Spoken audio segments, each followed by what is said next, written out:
Varian wakes me at some ungodly hour. He comes in like he lives here, drags me out of bed, and gets me into a pair of boots. My corner candle's out, so I can't even see which cloak he throws around my shoulders, or which hat he slaps on my head. Varian would say that's for the best. According to him, fashion and I were never properly introduced. He's always threatening to throw away my favorite dresses. It is a point of contention between us. We stumble through the dark. Someone's asleep on the couch. An uncle, but I couldn't say which one. They all snore the same. Empty bottles spin away from my clumsy steps.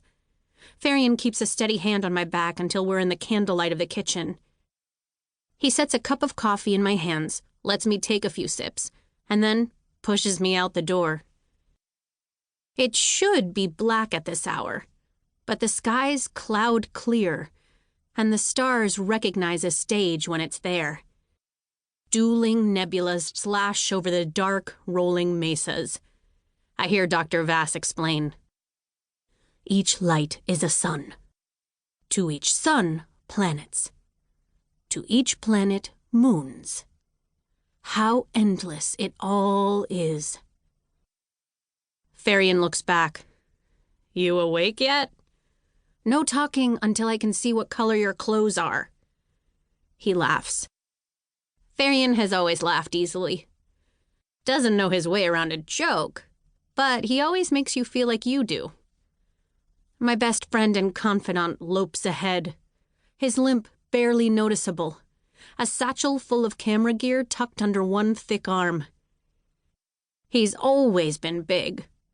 Fourth son in a family of farmers with 3 older brothers that have all grown even bigger than he is.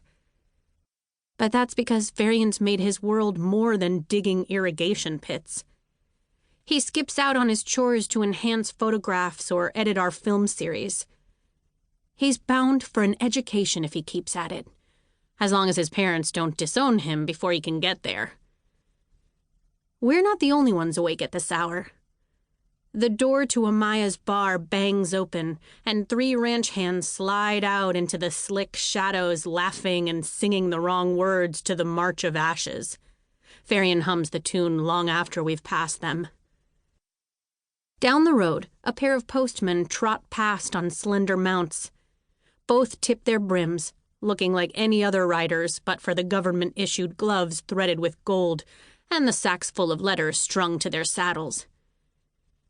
We arrive at the ranch well before sunrise. It's dead and dark, quiet-like. The stars are fading. Looks empty, Varian says. Only Marshall is out there. I squint, but Varian's eyes have always been better than mine. I can't make out much beyond the nearest row of fence posts, but there's nothing surprising about the quiet. It's a holy day.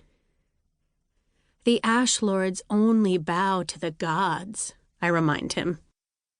He snorts, but says nothing. We've caught hell for skipping gathering the past few years, but we both know it's the only way to get any respectable riding time. Marshall owns the only Davidian-friendly ranch in the district. He won the races about 20 years ago and used the prize money to build his own ranch and buy his own herd of phoenixes. He promised it would be a training ground to hopeful Davidian riders who couldn't afford their own horses, like him. It was a stunning kindness. Until the money started running out. It always does. Gold is worth less when it's in Davidian pockets. Not to mention they tax Davidian landowners twice as much. A few years back, Marshall opened the ranch to some of the lesser Ashlord nobles. Carved out just a few days of the week at first, but it wasn't long until he was booked solid. I don't blame him either. Ruling class gold pays too well to turn down. What's it going to be today? Varian asks, glancing back again. Something new? Something old, I reply with a smile. Something long forgotten. We head in different directions. Varian strides out to talk with Marshall. He's been working up to asking the old champ to do a biopic, but Varian's about as careful as thunder. Won't make any noise until he's sure lightning's already struck. I leave them to it, heading for the stalls. Marshall might have sold out to the Ashlords, but there's still no ranch like his. As a Davidian, I get to ride his phoenixes free of charge, and he slashes component prices by half. He even lets us pay off all the expenses through a little side work. I'm pretty sure there's no better setup in the Empire. At least, not for a Davidian like me.